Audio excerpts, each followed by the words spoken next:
Jésus. Amen. Voilà, donc ce soir, nous allons développer un thème très important. Nous parlerons beaucoup plus sur les fêtes. Les samedis passés, nous avions parlé sur la Shabbat. Ok? Oui. Aujourd'hui, nous allons parler sur la Pâque. Avant de parler sur la Pâque, je voulais introduire ce message à travers ce sujet que j'ai mis au premier point, le signe qui marque l'entrée du Christ dans le lieu très saint et dans le séjour de mort. Voilà, ça c'est une bonus pour vous qui êtes venus avant. Amen. Vous allez en bénéficier. Et cela aussi va nous aider pour bien introduire ce message-là. Pourquoi je le dis les fêtes chrétiennes? Je dis soi-disant les fêtes chrétiennes. Vous savez, quand Dieu m'a donné ce message de la réforme de l'Église, j'ai pris mon temps pour parcourir la Bible. Et j'ai découvert que ce que les gens disent, les fêtes chrétiennes, ce sont les inventions humaines. Ça vient tout droit du livret. Il n'existait pas de fêtes chrétiennes. Ça n'existait pas dans la Bible. Je vais parler de la Nouvelle Alliance. Voilà. Et c'est ainsi que nous allons étudier ensemble avec vous, étape par étape. J'ai sélectionné au moins 2 fêtes que les églises évangéliques aiment fêter souvent. La fête de Noël, je n'en parle pas trop parce que c'est des conneries. Il n'y a pas ces référents même dans la Bible, les gens veulent en faire ce qu'ils pensent. Mais je vais vous dire que la fête de Pâques et la fête de Pentecôte, c'est les fêtes que les églises évangéliques fêtent régulièrement. Vrai ou faux? C'est ça. Voilà. Donc on va essayer de voir ça à la lumière des Écritures. Donc aujourd'hui, nous allons toucher la fête de Pâques. Par la grâce de Dieu, nous allons y avancer. Nous avons vu la Shabbat. Ok? Il y a souvent, quand je parcours l'internet, je lis les messages de mes amis, d'autres parlent de la Shabbat. Hein, j'ai mon fils spirituel qui est en Suisse. Il y a un blanc qui vient là, il organise un jour qu'on appelle la Shabbat. Donc les gens se retirent, les hommes de Dieu, ils font du n'importe quoi là-bas. Alors, nous sommes au temps où l'Église doit être réformée, que nous retournons vraiment dans la sainte doctrine. Que Dieu soit béni. Amen. Alors, avant de commencer, je voulais vous expliquer ce mystère. Les signes qui marquent l'entrée de Jésus-Christ dans le lieu très saint, c'est-à-dire le sacerdoce céleste, et dans le séjour de mort. Nous allons lire Matthieu chapitre 27, à partir du verset 50 jusqu'au verset 52. J'aimerais que nous suivons attentivement ce passage. C'est à vous la lecture, à moi l'enseignement. Il n'y a pas de souci.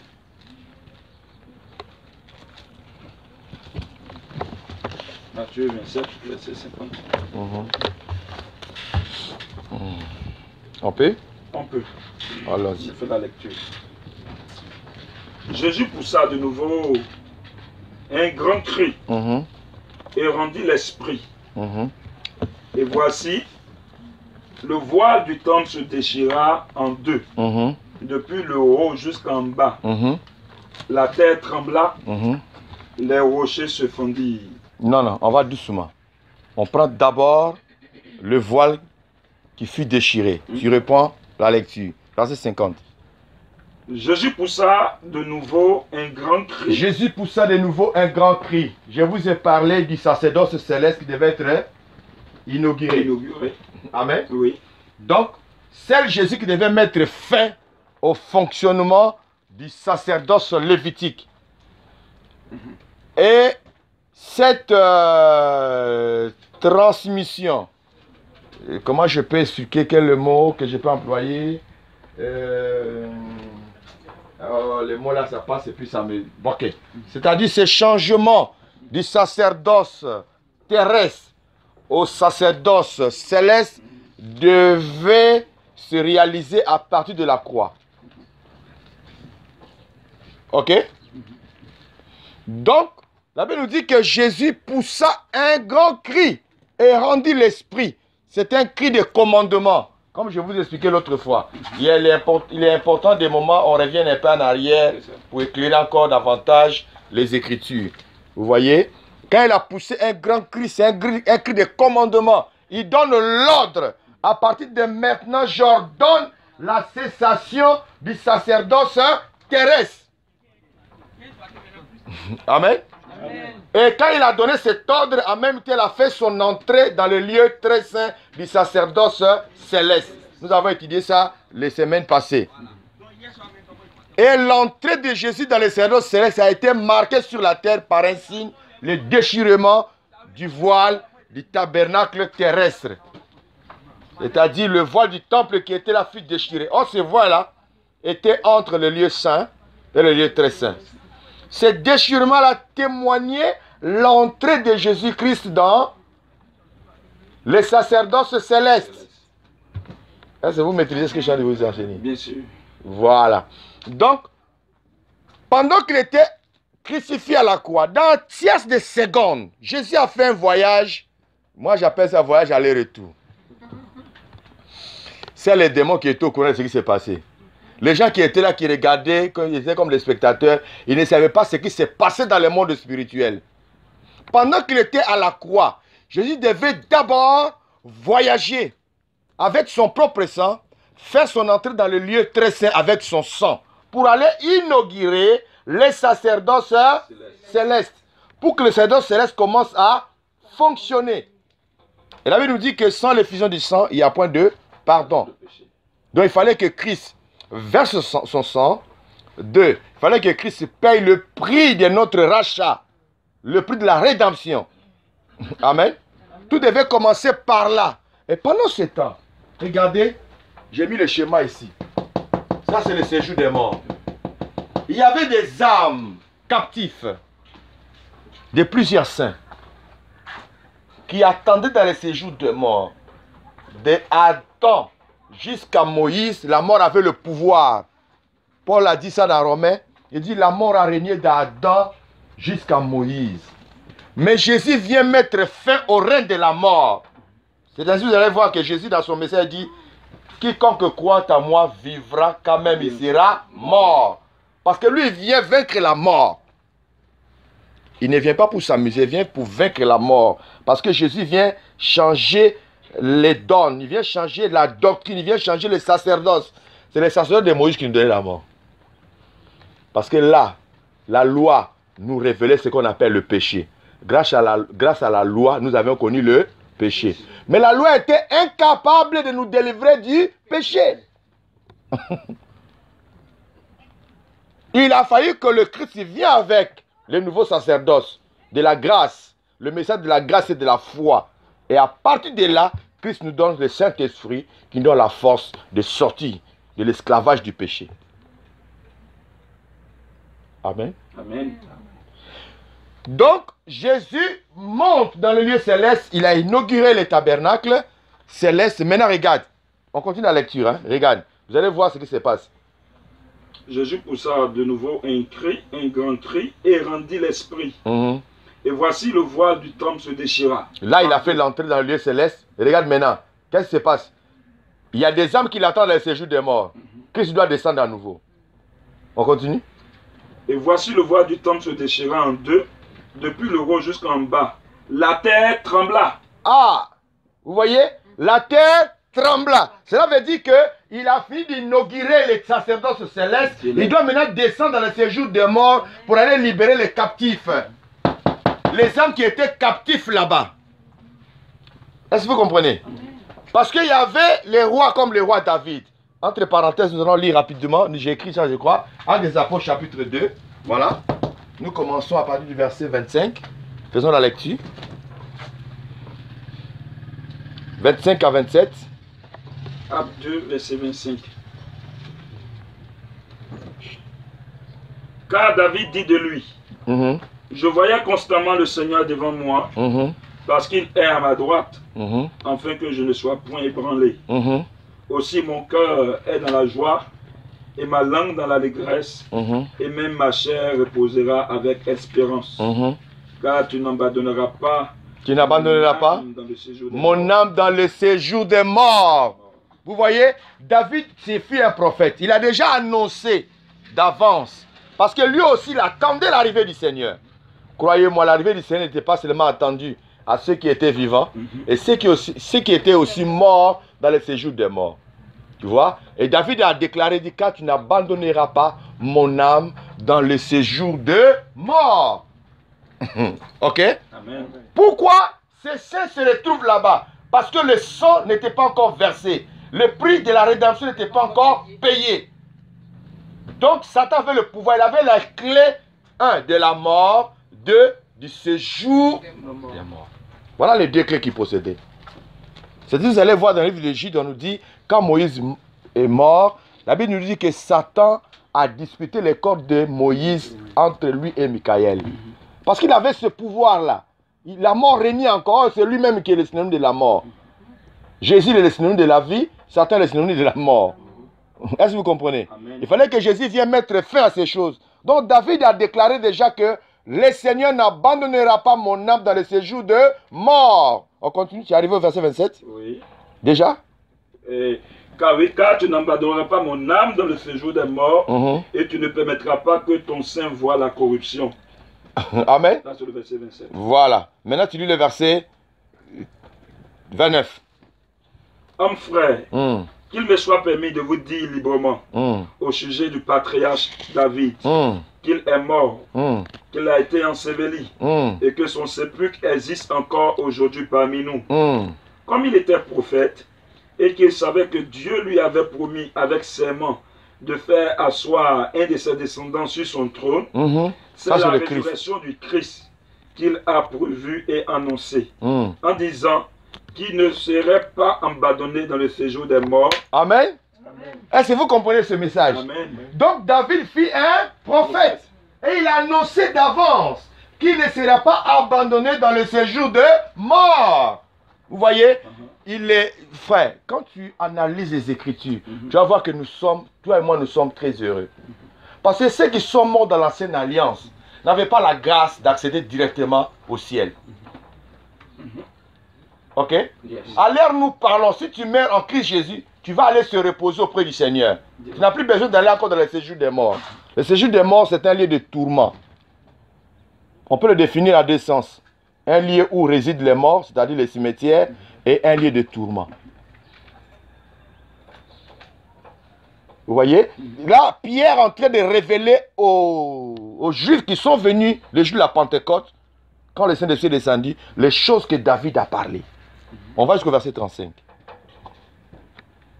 Comme il était prophète et qu'il savait que Dieu lui avait promis, avec serment, de faire asseoir un de ses descendants sur son trône. Vous voyez, Dieu l'avait promis de faire asseoir l'un de ses descendants sur son trône. Il s'agit de qui?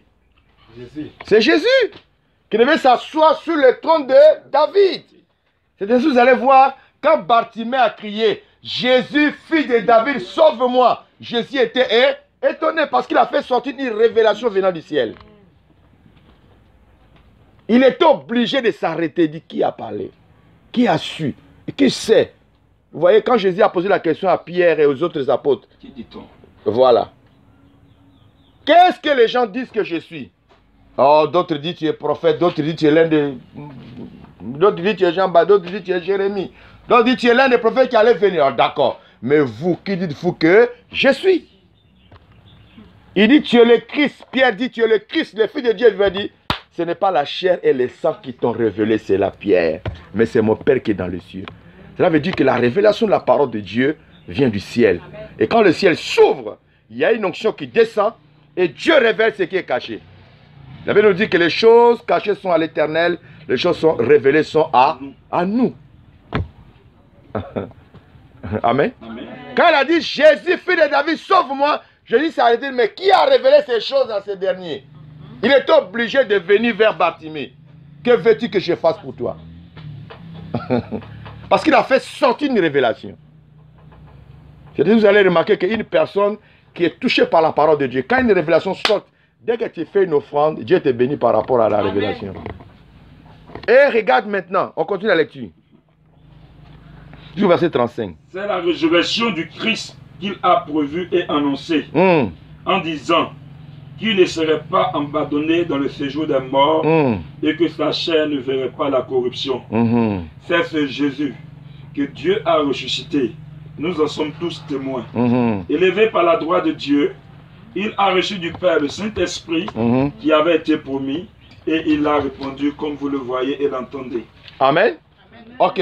Vous voyez, Pierre, il est en train de donner une révélation aux enfants d'Israël, les Juifs, pour leur parler de David. Que David attendait aussi le Messie.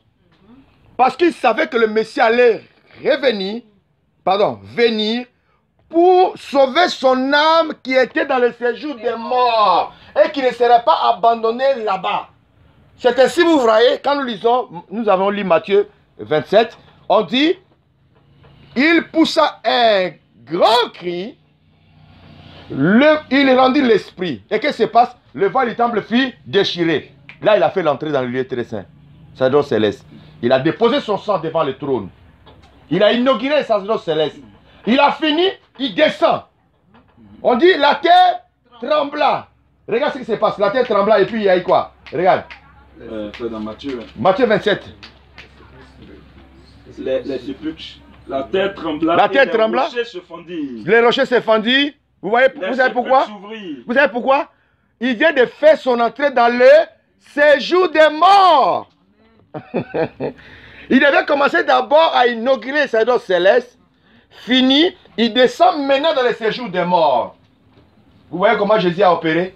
Mais ceux qui étaient à Golgotha, regardez, vous voyez seulement, il est mort, hein? L'enfant de Marie, Jacob. Mais le diable savait que j'ai fait erreur de tuer ces messieurs. Parce que tu ne peux pas combattre un sorcier si tu n'es pas sorcier. Tu ne peux pas combattre la mort si tu ne passes pas par la mort. Donc Jésus devait forcément passer par la mort pour combattre la mort. Et c'est ainsi que sa mort nous a affranchis. Au moment où la terre a commencé à trembler, on voyait sur la croix le corps encore là, mais Christ venait de faire son entrée dans le séjour de mort. Il est rentré là-bas pour aller croiser maintenant les David, les Job. Vous entendez Job qui dit, je sais que mon Rédempteur est vivant, il se lèvera le dernier sur la terre, il défendra ma cause, quand même ma peau sera attachée à mes os, je le verrai par les yeux de celui d'un autre, car je sais que mon Rédempteur est vivant. Malgré que ça soit dans l'Ancien Testament, les paroles que Job prononçait, c'était des paroles prophétiques.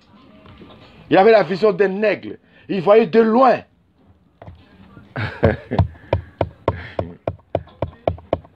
Quelqu'un comprend? Amen. Et c'est ainsi que Christ descend dans le séjour des morts. Et nous voyons qu'est-ce qui se passe là-bas. Nous lisons maintenant Apocalypse chapitre 1. On va dire verset 18. 17, 18.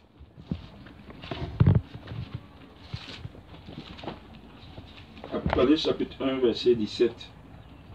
Quand je le vis, je tombais à ses pieds. Ça, c'est Jean qui a vu Jésus. Voilà. Quand je le vis, je tombais à ses pieds comme mort. Il posa sur moi sa main droite en disant, ne crains point. Ne crains point. Je suis le premier et le dernier. Et le vivant. J'étais mort. J'étais mort. Voici, je suis vivant. Je suis vivant au siècle des siècles. Je tiens les clés de la mort et du séjour des morts. Il tient combien de clés? Les clés de la mort et du séjour des morts. Amen. Amen. Donc Jésus rentre dans le séjour des morts. C'est à ce jour-là, il est venu libérer les captifs. Il dit, David, tu sors de là. Jean, tu sors de là. Tous ceux de l'Ancien Testament qui étaient là, ils sont sortis. C'est ainsi que quand nous revenons dans Matthieu 27, il dit, plusieurs corps de saints ressuscitent. C'est écrit avec précision. On n'a pas dit plusieurs corps ressuscitent, non. On dit plusieurs corps de saints. C'est-à-dire c'est les saints là qui attendaient que Christ y revienne. Que Christ rentre dans le séjour des morts pour les libérer de ces captifs-là, de ces chaînes-là. Et voilà pourquoi ce n'est pas écrit là sur le tableau, mais je vais vous donner les passages. Nous allons lire le passage de 1 Pierre, chapitre 3, versets 18 à 19.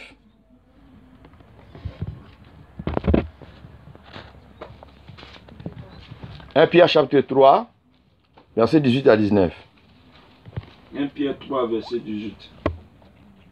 On fait la lecture. Christ aussi a souffert une fois pour les péchés, lui juste pour des injustes, afin de nous amener à Dieu, ayant été mis à mort Quant à la chair, vous voyez, voilà, j'ai mis le corps ici, voilà le corps de Jésus. On dit, ayant été mis à mort quant à la chair. Vous comprenez? C'est-à-dire, c'est le corps ou la chair qui était morte. Mais Christ n'était pas mort. Pourquoi? Son âme et son esprit étaient vivants. C'est le corps qui était mort. Quelqu'un aurait me dit, mais si Jésus est Dieu, dont le monde a vécu 3 jours sans Dieu, là, tu ne maîtrises pas ce que tu dis. Lis la suite, on dit quoi? Il était mort quant à la chair. La suite, on dit quoi? Afin de nous emmener à Dieu, ayant été mis à mort quant à la chair, oui, mais ayant été rendu c'est exceptionnel. Quant à l'esprit. Ayant été rendu vivant quant à l'esprit, et dans lequel aussi il est allé prêcher aux esprits en prison, qui autrefois avaient été incrédules, lorsque la passion de Dieu se prolongeait au jour de Noé. Merci. Vous voyez, Jésus, sa mission qu'il a accomplie, il n'a pas seulement fait sur la terre. Il est allé dans les séjours des morts. On dit prêcher. Prêcher, ça veut dire qu'il vient répands-toi. Non. Quand on dit prêcher, par définition, prêcher, ça vient du mot bonne nouvelle. Amen. Il est parti annoncer une bonne nouvelle de la délivrance pour les âmes qui étaient en prison. Vous voyez? Et Christ revient à la vie, ces âmes-là, ils ont été libérés. C'est ainsi que vous allez voir, même des personnes que Dieu a fait grâce pour visiter l'enfer. Il y a des personnes que Dieu a fait grâce, il les a envoyées même en enfer. Ok? Mais ils ont reçu la visitation du Christ en enfer. Parce qu'il a les clés. Quand tu as les clés d'une maison, tu peux rentrer dans la maison là quand tu veux. Est-ce que vous comprenez? Jésus peut aller en enfer quand il veut et puis sortir. S'il sait qu'il y a l'un de ses élus qui est là-bas, il va rentrer. Il dit, mon frère, allez, quitte là-bas, sors. Le diable ne peut rien dire. Mais le diable n'a pas la clé pour rentrer au paradis. Voilà la différence. Jésus peut rentrer en enfer quand il veut. Tout dépend de lui-même. Mais le diable n'a pas la clé pour aller au paradis. Voilà, il n'a pas ces clés-là. C'est juste, vous allez voir que quand Jésus-Christ revient à la vie, il annonce une nouvelle, dit, tout pouvoir m'a été donné. Regarde ce qu'il dit dans sa parole. Dans le ciel, comme sur la terre. Et sur la terre. Vous voyez? Et Philippiens nous révèle, il dit, tout genou fléchira et toute langue confessera. Jésus-Christ est, il a commencé à dire dans le ciel, sur la terre et sous la terre. Vous voyez? Ce sont ces 3 étapes-là que Jésus a franchies. Il a le pouvoir sur toutes ces étapes-là. En commençant dans les cieux, sur la terre et sous la terre. Parce qu'il a triomphé. Et elle dit quoi? Tout pouvoir m'a été donné. Alors nous avions vu les samedis, je dirais surpassés, que quand Christ a inauguré les sacerdoces célestes, le même jour, les sacerdoces terrestres a cessé de fonctionner. Et lui, qui a inauguré les sacerdoces célestes, maintenant les sacerdoces célestes devaient commencer à fonctionner. Amen. Amen. Dans le fonctionnement du sacerdoce céleste, c'est là où il y a problème. Que jusqu'à aujourd'hui, beaucoup de pasteurs ne maîtrisent pas ce problème-là. Voilà pourquoi chaque fois quand je prêche, j'enseigne, je dis l'Ancien Testament est têtu. L'Ancien Testament est têtu. Et je crois jusqu'à ce que Jésus reviendra et trouvera l'Ancien Testament en train de tourner toujours. L'Ancien Testament est comme, comment je peux dire, il y a des vers de terre, quand tu coupes, paf, la tête, l'autre côté encore, ça commence à bouger. Tu coupes là-bas, pas l'autre côté, ça bouge. Oh, c'est déjà mort, hein, mais ça bouge, ça bouge. Et c'est ça l'ancienne alliance. Or, la Bible nous dit quoi? Quand Jésus est venu sur la terre, il a dit, je ne suis pas venu à abolir la loi et les prophètes, mais je suis venu accomplir.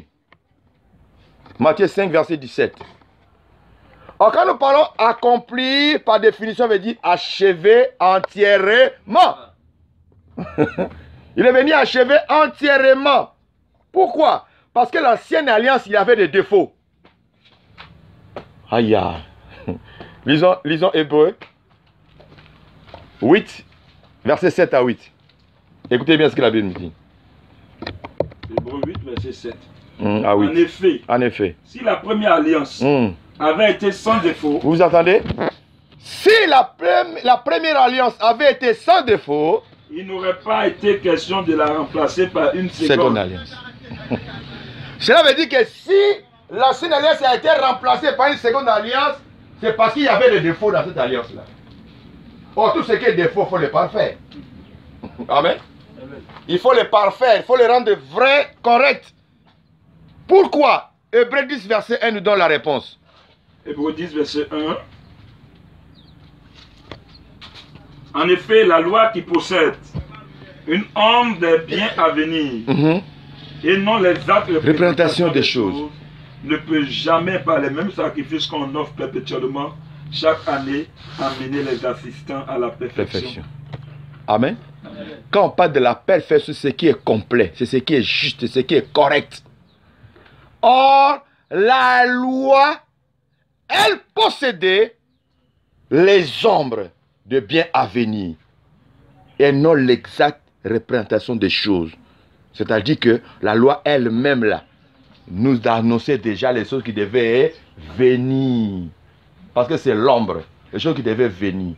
Et quand ces choses arriveraient, l'ombre devait forcément disparaître. Nous revenons sur Hébreux 7 là, Hébreux 8 là. Hébreux 8, verset 13. Hébreux 8, verset 13.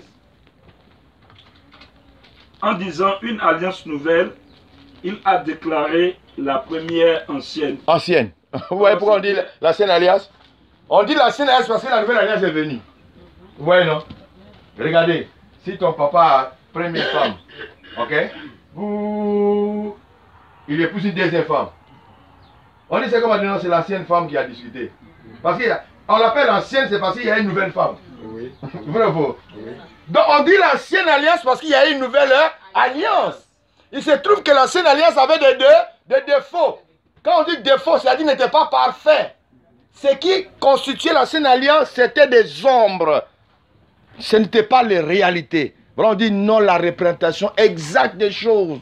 Vous devez faire très attention, comme j'ai dit l'autre fois, de présenter les choses comme les chandeliers à l'église. Ok? C'était les ombres qui parlaient déjà des choses qui devaient arriver.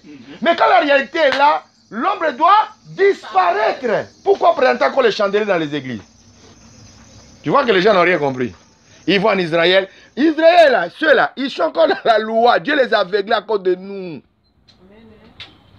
Jusque-là, ils ne savaient même pas que Christ, qui est venu là, qu'on appelait fils de Marie, c'est lui le Messie. Et ils ne savent pas. Mais nous, les nations, l'avons accepté comme notre Seigneur et Sauveur personnel. Ok? Amen. Alors, nos pasteurs, nos frères qui vont en Israël, ils s'en vont prier avec les Juifs devant le mur de lamentation encore. Oh, Jésus a dit, l'heure vient, elle est déjà venue, où les vrais adorateurs adoreront le Père en esprit, en vérité. Femme, crois-moi, ça ne serait ni à Jérusalem, ni sur cette montagne. Non, Dieu cherche les vrais adorateurs, ceux qui vont l'adorer. Même où tu es arrêté là, tu pries, il va t'exaucer. Amen. Si tu vas à Bobo derrière Rail, où il y a Poto là, tu t'agenouilles, il va t'exaucer. Il n'a plus besoin que tu ailles à Jérusalem. Il les a aveuglés et ça va encore prier devant le mur de lamentation. Il met les signes dans les papiers, il prend des photos pour dire que oui, ça va se faire baptiser dans l'eau de Jourdain. Ils reviennent ici avec des charpes, avec des talis. J'ai suivi avant-hier sur Béniti vient, soi-disant archevêque qui a prêché. Il prêche sur la loi encore. On doit porter des talis. Vous voyez, il a présenté un truc comme j'ai des petits caleçons. Il dit ça là. Des grands hommes de Dieu. Il dit des grands hommes de Dieu. Dans le monde, ils portent ça en bas. Et quand tu as ça, personne ne tient intouchable. Regardez des trucs comme ça. Il dit, tu vois, les charpes là, ça c'est ce qu'Élie a porté. C'est ça qu'on appelait manteau, c'est ça là. Un homme de Dieu doit avoir ça sur lui. Alors dans son église, chacun a les charpes là sur son cou. Frère, on a préparé sauce à la maison. Ok? Le pot de banane, tout ce qui est salé, tu as enlevé, tu es parti jeter dans la poubelle. Voilà la sauce qu'on vient de préparer là. Toi, tu ne fais pas là, tu as fouillé encore dans la poubelle pour voir s'il n'y a pas des morceaux de banane qui sont restés là-bas. Et tu c'est dans ça là quand tu devais manger. On dit, la nourriture c'est déjà péri, mais on s'en va jeter. On a préparé un nouveau. Toi, tu dis non, moi je vais aller fouiller là-bas pour voir la nourriture d'avant là. Parce que c'était doux quand j'ai mangé. On dit c'est périmé. On dit c'est l'ancienne alliance. Ce n'était pas du vrai. Toi, tu veux forcément s'accrocher à ça. Je ne sais pas si vous comprenez ce que je viens de vous dire. On ne doit pas présenter des chandeliers dans nos églises. Parce que quand tu présentes le chandelier, cela veut dire que tu es en train de nous amener dans le lieu saint. Donc, il faut compléter le reste. Amen. Qui dit compléter le reste, il faut nous envoyer encore l'hôtel des parfums. Tu mets la table de paix de proposition et tu mets des pains dessus. Alors les serviteurs viendront manger.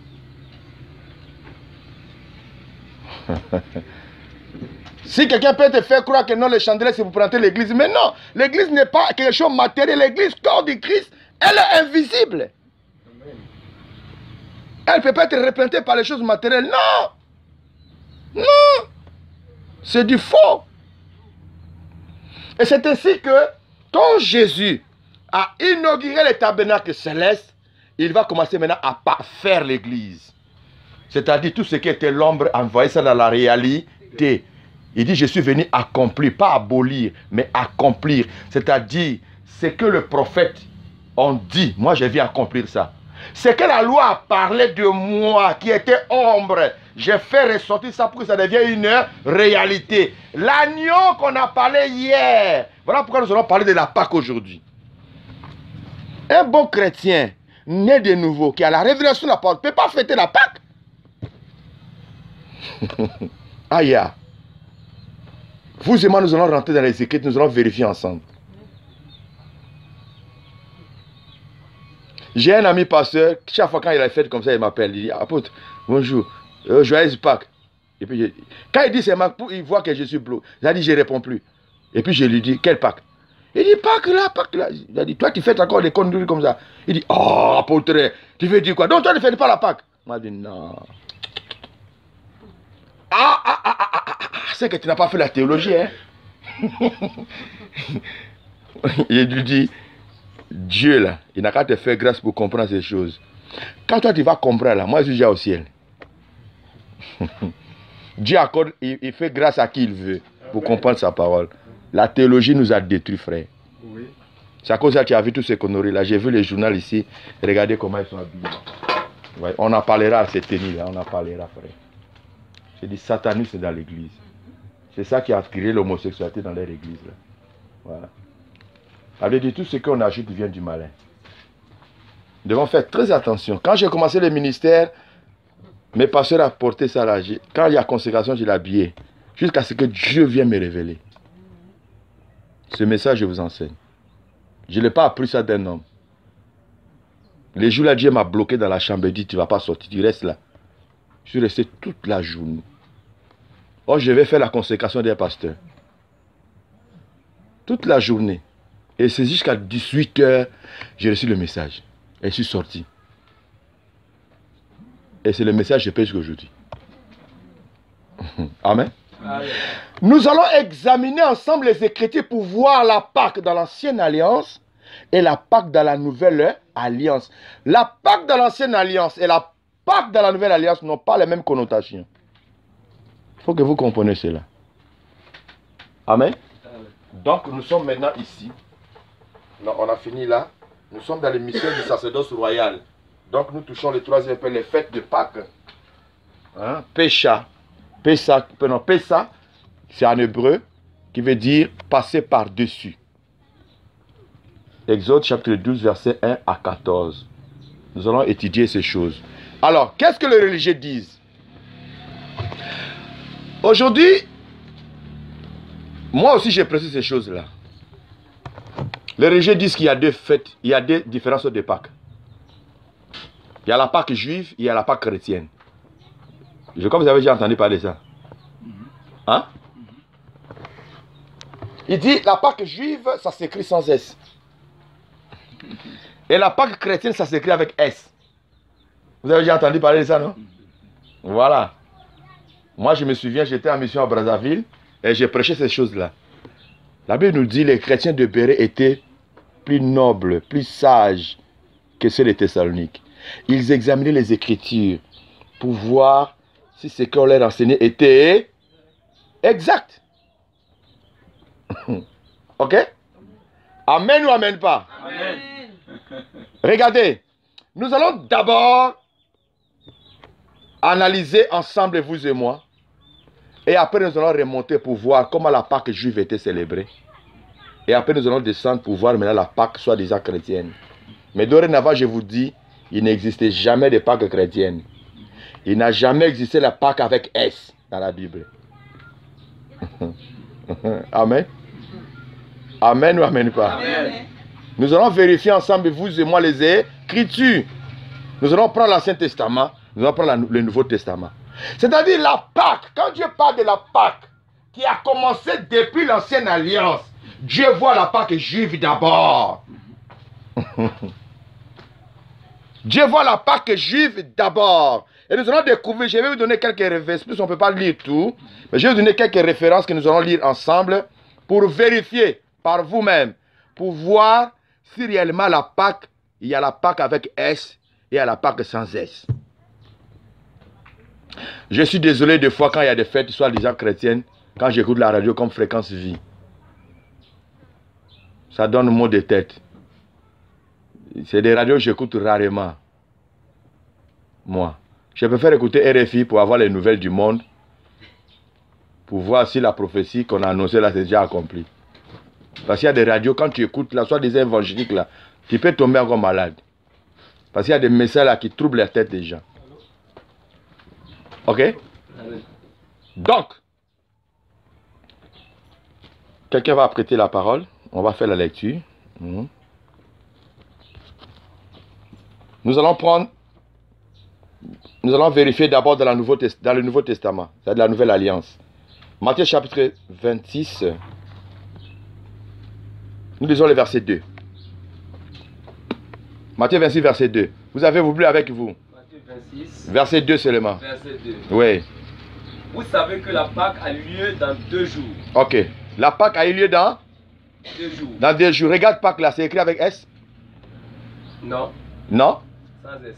Sans S. Oui. Nous sommes dans la Nouvelle Alliance. Oui. Ça, c'est le Nouveau Testament. Vrai ou faux? Hein? Amen. On continue la lecture. Lis le verset 17 maintenant. Le verset 17. Oui, toujours Matthieu 26, verset 17. Le premier jour des pains sans levain, Uh-huh. les disciples s'adressèrent à Jésus Mhm. pour lui dire: où veux-tu que nous te préparions le repas de la Pâque? Ah. C'est écrit avec S? Sans S. Sans S. Quelqu'un suit? Amen. Quand nous parlons de la Pâque, il n'y a qu'une seule fête de Pâque juive. Il n'y a jamais eu fête de Pâque chrétienne. Non. On continue au verset 18. Verset 18. Il lui répondit: allez à la ville chez un tel, Mhm. et vous lui direz: le maître dit, Mhm. mon temps est proche. Mhm. Je ferai chez toi la Pâque avec mes disciples. Ok. Je ferai. Chez toi la Pâque avec mes disciples. C'est écrit Pâque là, c'est écrit sur avec S. Sans S. Nous commençons dans les évangiles. Ok? Nous voyons que la Pâque n'est pas écrite avec S. Et pendant ce temps, ces voyous là, ces livrés là, ces satanistes là, veulent nous faire croire qu'il y a Pâque avec S. C'est ça qui est la Pâque chrétienne. Nous sommes encore dans les évangiles. C'est ainsi que, frère, il faut que le Seigneur ouvre ton intelligence pour comprendre les choses de Dieu. Parce que le livret était déjà sémé depuis l'an 325. Nous allons au verset 19. Le même chapitre. Non, toujours Matthieu 26, verset 19. On a lu? Les disciples firent ce que Jésus leur avait ordonné, Mhm. et ils préparaient la Pâque. Il préparait? La Pâque. C'est écrit avec combien? S? Sans S. Sans S. On finit avec les évangiles. Nous rentrons maintenant dans l'acte des apôtres. Ça, c'est les apôtres maintenant. Jésus est déjà mort, il est parti, n'est-ce pas? Les apôtres ont commencé l'action. Nous sommes maintenant dans acte 12, verset 4. Lisez. Acte 12, verset 4. Mhm. Après l'avoir saisi et jeté en prison, il le mit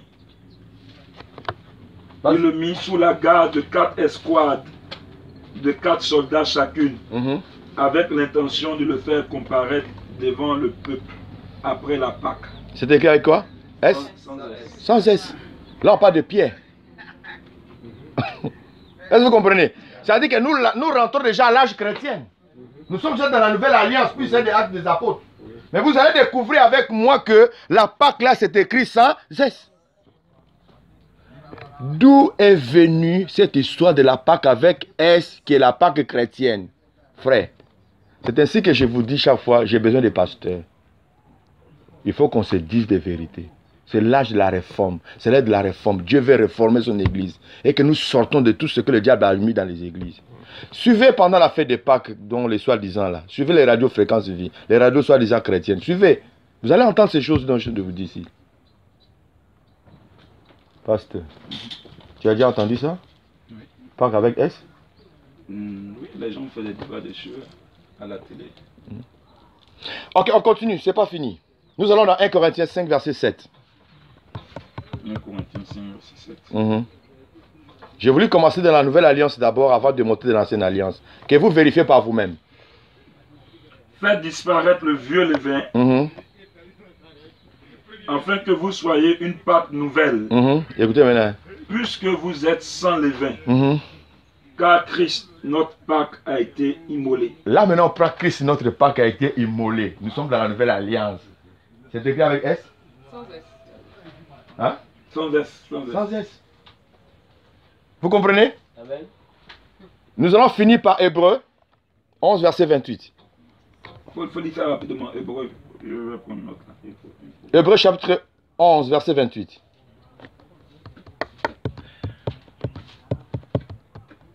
Hébreu 11, verset 28.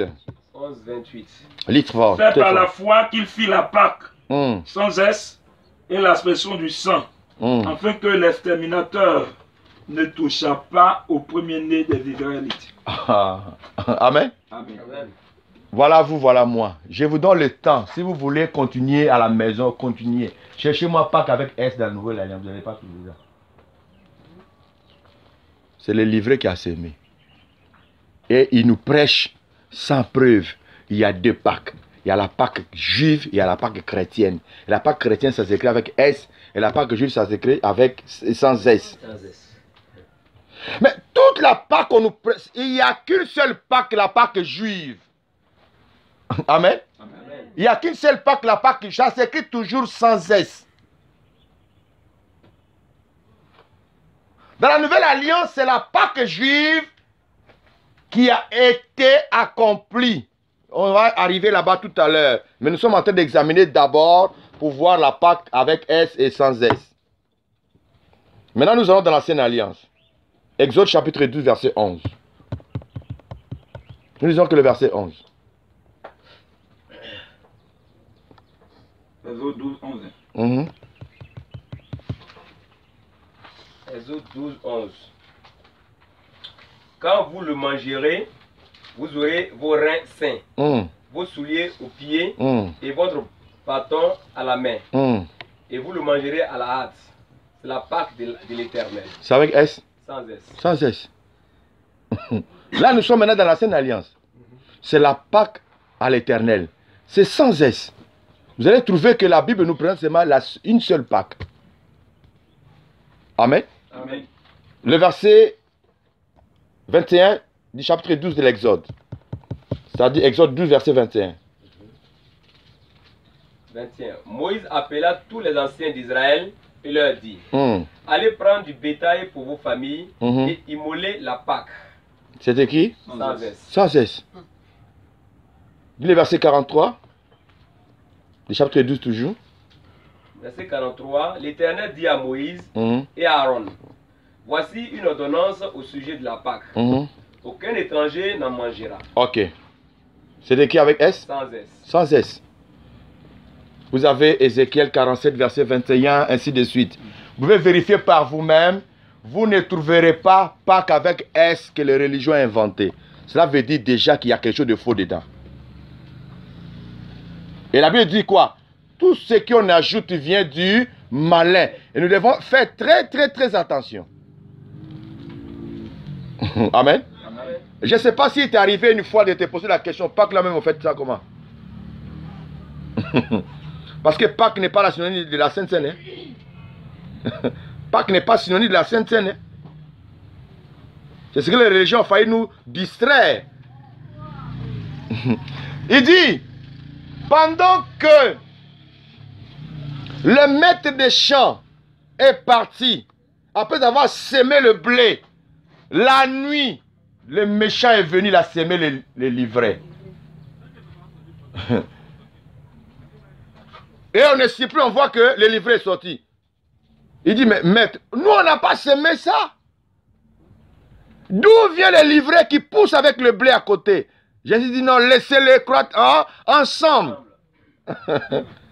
Laissez-les croître ensemble. Il viendrait un temps. Parce que si on commence à arracher maintenant, ça crée un problème. Nous risquons même de détruire les blés.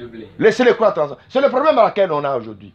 Ce que je vous disais au départ, quand Christ dit, il viendra prendre son église, ce n'est pas une dénomination. Quand il dit, jusqu'à ce que nous soyons tous parvenus à l'unité de la foi, ce n'est pas la dénomination. Oh, toutes les églises, Assemblée de Dieu, Œuvre Mission, l'église Pentecôte, nous tous on sera unis. Même doctrine, c'est faux et archi faux. La seule chose qui sera unie dans la même doctrine, c'est l'église corps du Christ qui sera enlevée. C'est l'épouse. C'est-à-dire, tous les enfants de Dieu nés de nouveau, éparpillés dans le monde entier, que Dieu connaît, et tous ceux-là, ils seront dans la même doctrine, Amen. La même confession Amen. De foi. Et quand Dieu verra que le dernier vient de faire son entrée, à ce moment-là, il va prendre son église. Sinon, le livret sera toujours là. Ces églises ne vont pas changer leur doctrine. Quand tu vas des messages que j'apprêche comme ça, il dit, il est quitté où lui là? Mettez-le dehors. Il veut changer notre doctrine. Ils n'ont pas le temps de vérifier les Écritures pour voir ce que l'homme dit, c'est vrai ou faux. Non, ils n'ont pas ce temps-là. Et c'est déjà arrêté depuis le sommet. Le bishop a parlé, il a parlé. Ça a resté comme ça. Ils n'ont pas le temps de vérifier les Écritures, voir c'est vrai ou c'est faux. Ou bien, quand je vous enseigne, est-ce que moi je prends ça ailleurs? Nous restons dans les Écritures, je vous demande de vérifier. Vrai ou faux? Amen. Vous vérifiez par vous-même pour découvrir les mensonges que les gens ont envoyés. Et c'est ainsi que Christ Jésus, qui est venu pour parfaire, il envoie une nouvelle alliance. Qu'est-ce qu'il fait? Vous devez comprendre une chose. Quand le sacerdoce terrestre est tombé, Jésus a spiritualisé les choses. Le sacerdoce terrestre devient spirituel. Quand le sacerdoce devient spirituel, on ne voit plus ça à l'œil nu. Ça devient spirituel. Voilà pourquoi il dit il faut que toi aussi tu naies de l'esprit. Si tu veux contempler la gloire de Dieu, tu veux sentir la présence de Dieu, tu veux vivre les choses célestes, il faut que toi tu sois né de l'esprit, que tu deviens spirituel. Les choses spirituelles sont réservées aux hommes spirituels, pas aux hommes charnels. Parce que le tabernacle de Moïse fit le tabernacle charnel, de la chair. Mais pour Christ, c'est le tabernacle céleste, spirituel. Il faut que tu sois esprit. Tu deviens esprit. Et spirituel en même temps. Il y a des fois notre corps nous trompe. Sinon on est esprit. Hein. Voilà, on est esprit. C'est quand on meurt, c'est là qu'on comprend qui nous sommes. Quand on meurt, on quitte le corps. C'est l'enveloppe. On sort. C'est le Dieu qui a le pouvoir d'ouvrir la fermeture. Quand il ouvre, tu vois, tu sors. Ce qui plaît ton corps, tu le vois. Mais tu ne peux plus le toucher parce que tu es maintenant dans un corps spirituel. Tu vois, tu le vois, mais il ne te voit plus. Amen. Amen. C'est ainsi que vous allez voir que la Bible nous dit quoi? Dieu, par la parole, il a créé les choses visibles et invisibles. Et on dit les choses invisibles ont été créées avant. Cela veut dire que il y a un monde invisible qui existe. Quand vous entendez parler deuxième monde, c'est le monde que Dieu a créé, mais qui sont invisibles à nos yeux. Et c'est là-bas le diable est parti s'asseoir pour faire ses lois. Et ceux qui vont là-bas dans ces voies, qui font les voies astrales, on ouvre les yeux spirituels et ils voient, ils vont là-bas. C'est ainsi que tu vois que les gens ne peuvent pas abandonner le mysticisme parce qu'ils savent ce qu'ils voient là-bas. Et quand ils voient, ils viennent reproduire ça sur la terre ici. Quand tu es ignorant, tu ne sais pas qui tu es, c'est aussi grave. Hein? C'est aussi grave. Quand tu ordonnes aux démons, sors de ce corps, ce n'est pas ça là. C'est l'homme esprit qui est en toi là, qui parle à l'esprit. Et l'esprit sait que ce qui est en toi est fort. Et il obéit, il s'en va. Et si l'esprit ne voit pas en toi l'esprit, il ne te voit pas esprit, il te voit, il dit tu ne peux rien lui faire. Parce que lui l'esprit, toi tu es chair. Quelqu'un comprend ça? Donc c'est ainsi que Jésus, lui, il arrive. Il va maintenant accomplir la loi de la Pâque. C'est-à-dire la fête de la Pâque. Il va maintenant accomplir ça, c'est-à-dire rendre ça réel. C'est ainsi que l'apôtre Paul nous avertit dans Colossiens à propos des fêtes. J'aimerais que nous lisions ça ensemble et nous allons voir que la parole de Dieu a toujours raison. Amen. Amen. Non, ce n'est pas Éphésiens. Colossiens. Frère Colossiens chapitre 1er partie verset 16. Car en lui ont été créées toutes les choses qui sont dans les cieux et sur la terre, les visibles et les invisibles. Trône, dignité, domination, autorité. Tout a été créé par lui et pour lui. Prends chapitre 2, verset 17. 16 à 17. Colossiens toujours. Colossiens 2, 16. Que personne donc ne vous juge au sujet du manger ou du boire ou au sujet d'une fête, d'une nouvelle lune ou des sabbats. Amen. Amen. Quand on dit que personne ne vous juge au sujet, je prends, comme nous allons parler des fêtes, moi je prends les fêtes, que personne ne vous juge au sujet des fêtes. C'est-à-dire que quelqu'un ne doit pas faire sur vous un procès. Pourquoi tu ne fêtes pas? Pourquoi? Ça devient un procès, on veut savoir pourquoi toi tu ne fêtes pas la Pâque. Pourquoi? Pourquoi tu ne fêtes pas la Pâque? C'est des questions que moi je pose à certains pasteurs. Il dit, dis-moi comment on fait de la Pâque là? Quand j'ai tout ce point là, il est bloqué. Il dit que personne ne vous juge au sujet de fêtes ni de sabbat. Pourquoi? Il dit car que personne donc ne vous juge au sujet du manger ou du boire. Manger du bois. Ou au sujet d'une fête. Au sujet d'une fête. D'une nouvelle lune ou de sabbat. D'une nouvelle lune de sabbat. C'était l'ombre des choses à venir. C'est déjà passé. C'était l'ombre des choses à venir. Ces fêtes-là annonçaient quelqu'un qui allait venir.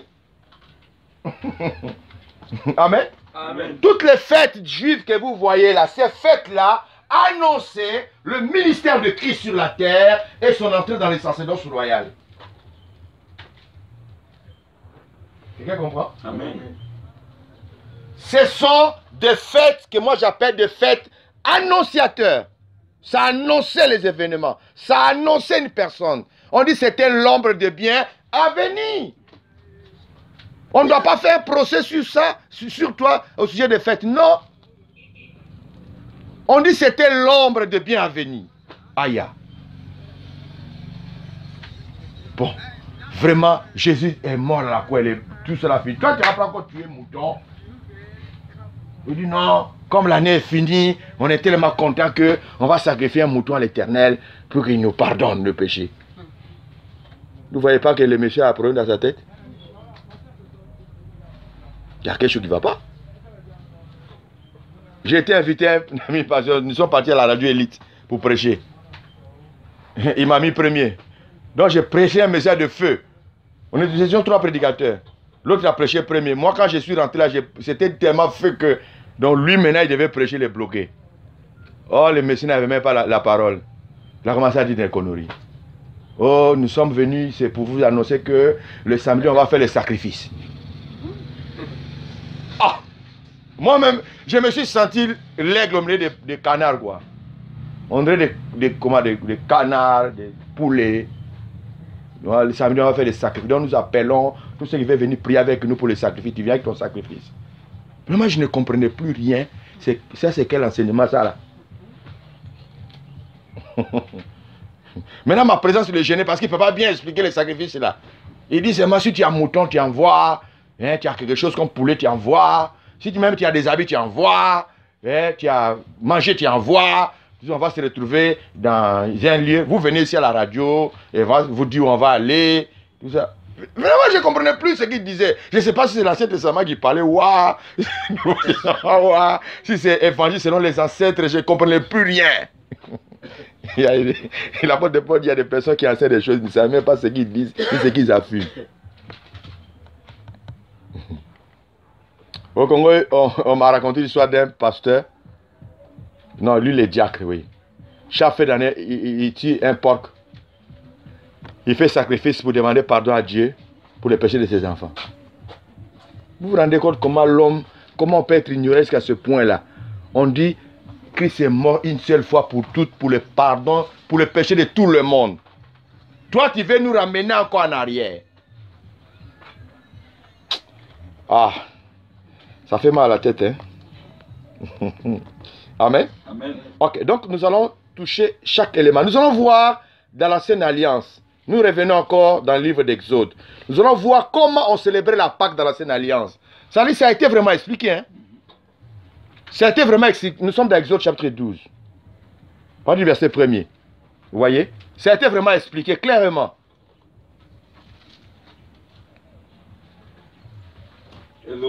À part du verset 1er là. L'Éternel dit à Moïse et à Aaron, dans le pays d'Égypte, ce mois-ci sera pour vous le premier des mois. Il sera pour vous le premier des mois de l'année. Parlez à toute l'assemblée d'Israël et dites, le 10e jour de ce mois, on prendra un agneau pour chaque famille, un agneau pour chaque maison.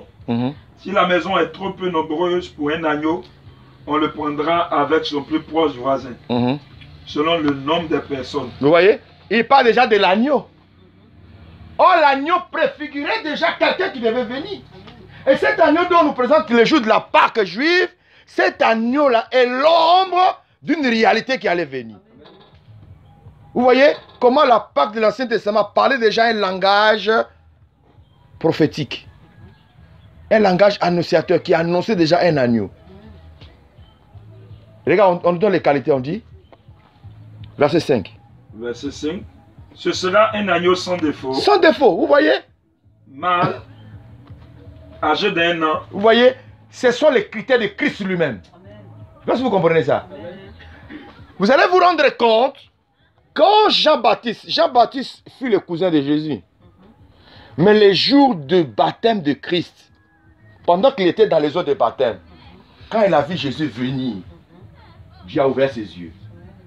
Il pourrait dire que, ah, mon cousin arrive. Il pourrait dire, le Christ arrive. Mais Dieu ouvre ses yeux. Il voit le Christ, le cousin, dans une autre dimension. Amen. Et Jean-Baptiste crie. Il dit, voici l'agneau de Dieu qui ôte le péché du monde. Donc les gens regardent l'agneau. Imaginez-vous quelqu'un qui dit l'agneau. Ici, moi, je dis, et voici le bœuf que nous allons manger demain. Vous allez tourner pour regarder, non? Amen. Et vous regardez, vous ne voyez pas le bœuf, vous voyez que c'est un homme qui rentre. Vous allez continuer à chercher le bœuf, vrai ou faux? Jean les a confondus parce que le cri qui est sorti de lui, c'était un cri révélateur qui venait du ciel. Il a vu quelque chose de fort. Il a crié, voici l'agneau de Dieu qui ôte le péché du monde. Ôter le péché du monde, c'est un langage qui n'existait pas dans l'ancienne alliance. Parce que le sang des boucs et le Torah avait le pouvoir de couvrir, mais pas de ôter. C'est l'agneau pascal qu'on mangeait les jours où Dieu a institué la Pâque dans l'ancienne alliance. Maintenant, le véritable agneau est venu. Je ne sais pas si vous comprenez un peu. Dès que le véritable agneau fait son entrée, le faux agneau doit cesser d'exister. On n'a plus continué avec ça, c'est fini. Parce que le vrai est arrivé. On a lu, quand le nouveau vient, tout ce qui est vieillissant doit disparaître. Hébreux 13, on a lu ça. Les deux ne peuvent pas marcher ensemble. Non, c'est pas possible. C'est pas possible, ça donne mot de tête. Ça donne la diarrhée, quoi. Ça peut pas. Parce qu'il y a des choses, quand tu mélanges trop, tu auras mot de ventre. Vous savez, quand tu fais un mélange de jus, là, tu risques d'avoir des problèmes. Hein. Tu prends Bissap, tu mélanges avec Nyamakou, tu mets Tommy dedans. Il faut boire. Ah, moi, ça. Tu prends ancienne alliance, bois, nouvelle, tu as mélangé pour boire. Tu auras des problèmes avec Dieu. Tu as des problèmes de santé spirituelle dans ton ministère. Vous voyez? C'est ainsi que l'apôtre Paul a révélé aux Galates. Il dit, Abraham, notre père, avait 2 femmes. Il y a une qui était esclave et l'autre qui était la femme libre. Et entre les 2 femmes, naquit 2 fils. Il y a le fils de la femme esclave et le fils de la femme libre. Et il dit aux Galates, au chapitre 4, il dit, les 2 femmes et les 2 enfants représentent des alliances. Amen. Représentent des alliances. Et au moment où Sarah ne faisait pas enfant, elle a dit à Abraham, pardon, prends ma servante, l'esclave, sors avec elle, fais l'enfant. Tu vois, Ismaël est venu premier. Tu vois la loi? Amen. La sœur c'était premier. Il est venu. Il veut faire croire aux gens que c'est moi qui suis là, c'est moi l'héritier. C'est moi l'héritier. Abraham même croyait que c'était vraiment l'héritier. Vrai ou faux? Amen. Quand Sarah est tombée enceinte et qu'elle a fait Isaac, Sarah a compris que Isaac c'est l'héritier. Amen. Isaac c'est l'héritier. Donc elle a commencé à dire déjà à Agar, Madame, tu prends tes bagages, toi ton enfant, foutez-moi la paix. Dehors. Abraham est venu. Non, personne ne bouge ici. Comme je vous dis sur la scène, c'était dit, non? Voilà. Abraham me dit, personne ne bouge ici. Elle va rester là. Dieu dit, pas question. Tu dois écouter ta femme. Parce que les 2 alliances ne peuvent pas fonctionner au même moment. Tu vois? Et l'apôtre Paul précise au gars, il dit, il a été dit, chasser la femme avec son enfant. Parce qu'ils ne peuvent pas hériter ensemble. Et Sarah dit, ton fils ne peut pas hériter au même moment que mon fils. Allez, dehors. Donc on ne peut pas prendre l'agneau pascal de l'Ancien Testament qui était le véritable agneau de la Pâque, agneau animal, pour le comparer au véritable agneau qui est le Christ. Non, on ne peut pas les mettre ensemble. Non, il y a un qui doit cesser d'exister, il y a l'autre qui doit continuer à exister. Vous me comprenez? Amen. Est-ce que vous me saisissez? Amen. Regarde, on continue. Hein? Comment il mangeait la Pâque? Nous avons vu l'agneau. Vous le... Verset 6. Vous le garderez jusqu'au 14e jour de ce mois. Et toute l'assemblée d'Israël l'immolera entre les deux soirs. On prendra de son sang et on en mettra sur les 2 poteaux et sur le linteau de la porte des maisons où on mettra son sang sur combien de poteaux? Sur les 2 poteaux. Les 2 poteaux, ça représente quoi? Les 2 poteaux représentent quoi? La croix. C'est là où on mettra son sang. Ça dit tout était prophétique. Amen. Nous voyons dans la pratique comment la Pâque a été célébrée dans l'ancienne alliance. Il mangeait la Pâque avec le pain sans levain. Ok? Avec les herbes amères. Ces choses-là personnifiaient Christ lui-même. Le pain sans levain. Quand il est venu, il a commencé à leur parler. Je suis le pain de vie. Moïse a donné à vos pères le pain. Ils ont mangé, ils sont tous morts. Mais moi, je suis le véritable pain qui descend du ciel. Celui qui mangera ce pain aura la vie éternelle. Ah. C'est quel pain encore manger? Il dit, le pain que je vous dis, c'est mon corps. Ah. Car mon corps, c'est une nourriture. Frère, c'était des messages forts. Amen. Amen. Et il ajoute, car mon sang, c'est un breuvage.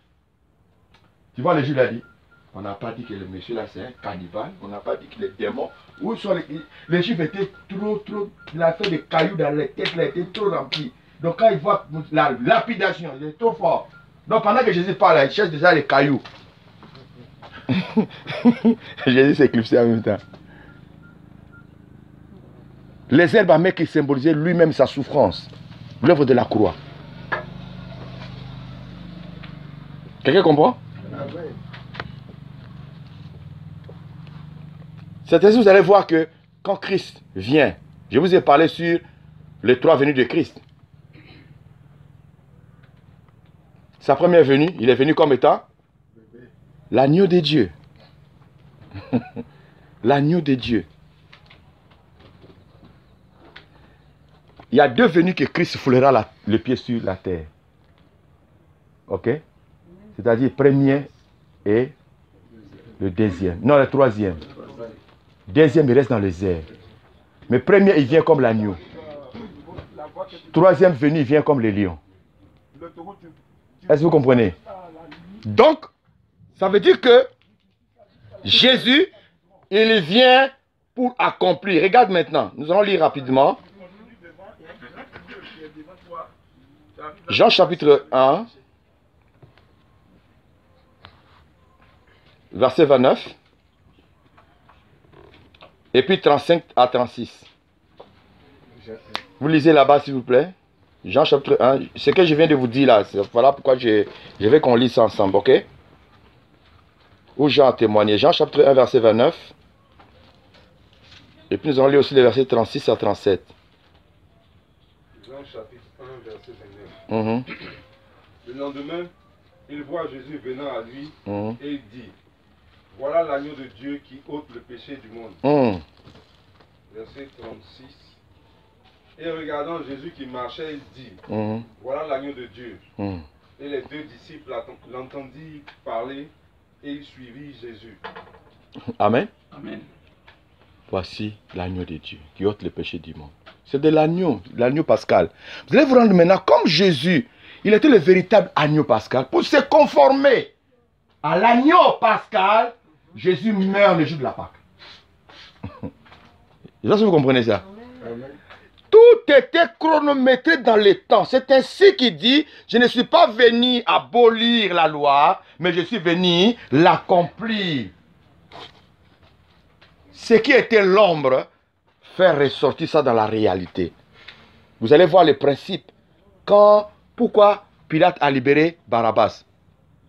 Parce que dans leur loi, il était prévu que le jour de la Pâque, il faut libérer un prisonnier. Ouais, donc il a profité, comme on dit, la grâce présidentielle. Voilà. Donc le jour de la Pâque, les Romains ont jugé, bon, ce jour-là, il doit libérer un prisonnier. C'est comme ça qu'il a fait sortir Barabbas.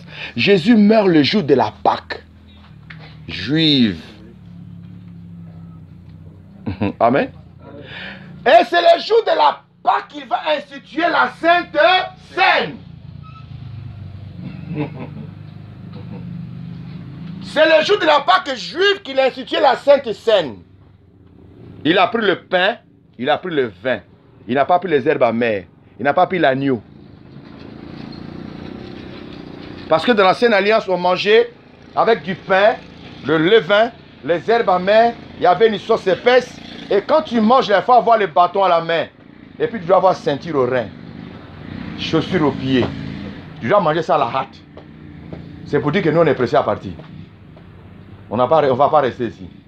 Et il faut tout finir. Si ça reste là, vous prenez, vous brûlez. Toutes ces choses étaient prophétiques. Amen. Amen. C'est-à-dire, tous les éléments de la Pâque constituaient une seule personne, qui est le Christ lui-même. Il est le pain.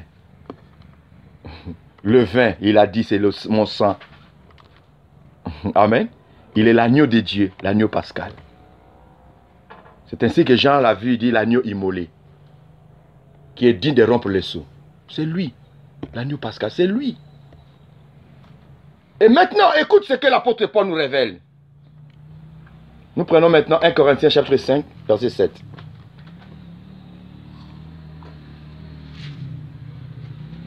« 6, 7.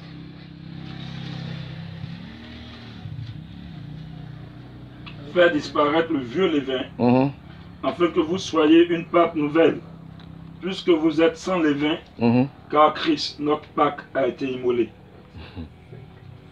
Regarde comment il personnifie le Christ. Tu réponds, pasteur. Faites disparaître le vieux levain. Vous voyez? Écoute ce que l'apôtre Paul dit. Suivez-moi. Il dit, faites disparaître le vieux. Quand on parle de vieux levain, il veut parler de quoi? Non. Il dit, faites disparaître le vieux levain. Hein? Continue. Afin que vous soyez une pâte nouvelle. Il veut pas de quoi? Le vin, c'est ce qui fait monter la Le vieux, non, le vieux levain. Afin que vous deveniez une pâte nouvelle. Qu'est-ce qu'il veut dire par là? Vous pouvez dire d'abandonner les anciennes coutumes et de reconstituer maintenant, Non. recevoir une nouvelle alliance. Non. Il parle du vieux homme. Du vieux homme. Du vieux homme. Il faut abandonner les vieilles habitudes pour revêtir un homme nouveau. Ok? Regarde, la Pâque ne se fête pas dans la nouvelle alliance, mais ça se vit. Ça se vit, la Pâque, ça se vit. Parce que la Pâque, nous voyons la mort et la résurrection de Jésus. C'est-à-dire quoi? Il y a quelque chose qui doit mourir en nous. C'est ce qu'on appelle le moi, le vieux homme, doit mourir. La Pâque dans la nouvelle alliance, ça se vit, mais ça ne se fête pas. On va étape par étape. On continue, pasteur. Tu reprends? Faites disparaître le vieux levain. Le vieux levain, parce que dans cette église, il y avait un problème de l'impudicité. Il y avait un frère qui sautait avec la femme de son père. Qu'il fallait corriger ces choses-là. C'est ainsi qu'il est en train de parler. On continue? Afin que vous soyez une pâte nouvelle. Une pâte nouvelle. Puisque vous êtes sans levain. Vous voyez? Vous êtes sans levain, sans péché. On continue? Car Christ, notre Pâque, a été immolé. Immolé. Vous voyez? Il dit Christ est quoi? Notre Pâque. On n'a pas dit il s'appelle Pâque. Il dit Christ est notre Pâque. C'est-à-dire la Pâque en question de l'ancienne alliance. C'est le Christ Jésus lui-même. Il incarne toute la Pâque. Dès le moment où Christ devient notre Pâque, la Pâque de l'ancienne alliance en a pris sa raison d'être. Ça, c'est la première des choses que nous devons comprendre. Amen. Amen. 2. Ce que nous devons comprendre, là tu as fini. Le verset 7. On est au verset 8. Non, c'est bon. Puisque vous êtes sans levain, car Christ, votre Pâque, a été immolé. Voilà, lis le verset 8. Célébrons la fête. Célébrons donc la fête, non avec du vieux levain, non avec un levain de malice et de méchanceté, mais avec les pains sans levain de la pureté et de la vérité. Vous voyez? On peut lire même le verset 9. Oui. Et je vous ai écrit dans ma lettre de ne pas avoir des relations avec les impudiques. Vous voyez? C'est-à-dire, le vieux homme doit disparaître en nous. Parce que Christ, notre Pâque, a été immolé. Et si nous voulons célébrer la fête, tu vas dire, célébrons donc la fête. La fête dont on dit de célébrer ici, ce n'est pas la fête de Pâques comme dans l'Ancien Testament. Parce que Christ lui-même symbolise quoi? Notre Pâque. C'est lui la fête. Et regarde, il dit, célébrons la fête avec du pain sans levain. Aïe. Ça, c'est quelle fête on va célébrer avec pain sans levain? Parce que Christ symbolise le pain sans levain. C'est-à-dire un corps sans péché. C'est ça. Vivons une vie pure, loin de tout ce qui est souillé. C'est ainsi que l'apôtre Paul dit, si je vis, ce n'est plus moi qui vis, mais c'est Christ qui vit en moi. Pourquoi? Parce que j'ai été crucifié avec le Christ. Lui, il ne vit plus. Dans 2 Corinthiens 5, 17, il dit, celui qui est, si quelqu'un est en Christ, il est devenu quoi? Une nouvelle créature. Les choses anciennes sont? Tout chose devient? Comment expliquer quelqu'un qui est en train de fêter Pâques, mais lui-même il est déjà vieux? C'est-à-dire les vieilles habitudes sont encore en lui. Il est encore dans les choses du monde. Ça ne veut rien dire, ça n'a pas sa raison d'être. Donc, si nous pouvons comprendre que Christ, il est l'agneau de Dieu, il est le pain de vie, ok? C'est son sang qui représentait le sang de l'agneau de l'autre côté. Il devient automatiquement notre Pâque. Et qu'est-ce que lui fait? Christ institue ce qu'on appelle la Sainte Seine. C'était le jour de la Pâque juive. Vous êtes venus en retard? Ça est bienvenu. Ah, c'est qu'on a commencé depuis 16 ans. Vous voyez, donc on a vu Pâques, que les gens disent avec S et sans S, tout ça, on a vu ça. Mais dommage. Mais vous allez vous rattraper. Voilà. Alors, Je disais quoi là? La Sainte Seine. Voilà, Jésus va instituer ce que nous appelons la Sainte Seine. Vous allez voir la différence. La Sainte Seine n'est pas synonyme de la Pâque. Non. La Sainte Seine est loin d'être ce que nous appelons la Pâque. Ou bien si vous voulez la fête de la Pâque. Voilà ce que je l'ai dit. La Sainte Seine et la fête de la Pâque, ce n'est pas les mêmes connotations. Suivez bien ceux qui fêtent la Pâque. Ils disent, nous commémorons la résurrection de Jésus. Suivez bien, ils ne disent pas la mort et la résurrection. Ils disent, nous commémorons la résurrection de Jésus. Et là, il y a quelque chose qui cloche. Pour ceux qui savent l'histoire de Nimérode de Sémiramis, ils peuvent savoir ce que je suis en train de dire. Les religieux nous présentent toujours une femme avec un enfant. Une femme avec un enfant. Ça n'a rien à voir avec maman Marie. Non. Les déesses Astarté, elle a été adorée depuis l'ancienne alliance. Mais je ferme la parenthèse parce que ce n'est pas dans l'ordre du jour. Que Dieu nous bénisse. Donc, nous allons toucher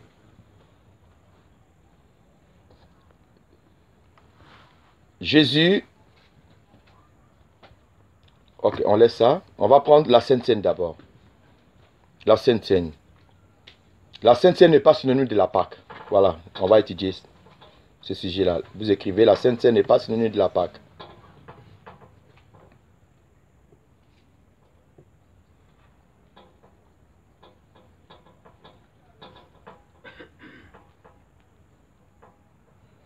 Alors sur ça, nous allons prendre nos Bibles dans le livre de 1 Corinthiens, chapitre 11.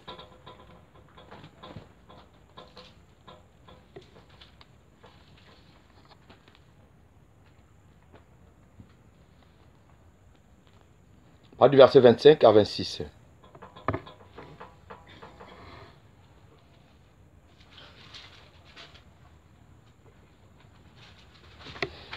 Je crois que c'est par là on va finir. Aujourd'hui, on va finir aussi vite. De même, 1 Corinthiens 11, 25. Oui, il faut commencer du verset 20. Voir.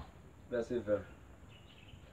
Lors donc que vous vous réunissez, ce n'est pas pour manger le repas du Seigneur.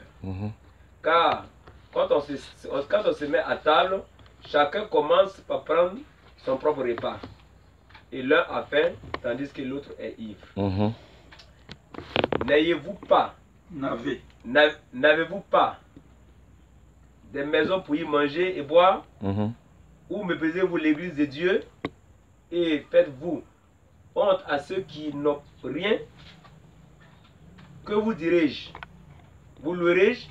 En cela, je ne vous loue point, car j'ai reçu du Seigneur ce que je vous ai enseigné. C'est que le Seigneur Jésus, dans la nuit où il fut livré, écoutez bien, prit du pain. Prit du pain. Et après avoir rendu grâce, le rompit et dit, ceci est mon corps qui est rompu pour vous. Faites ceci en mémoire de moi. Vous voyez, faites ceci en mémoire de moi. Ça devient un repas mémorial. C'est ça la Sainte Seine. Ça devient un repas mémorial. Dites, faites ceci en mémoire de moi par rapport à l'œuvre de la croix. On continue. De même, après avoir soupé, il prit la coupe et dit, cette coupe est la nouvelle alliance, à mon sang.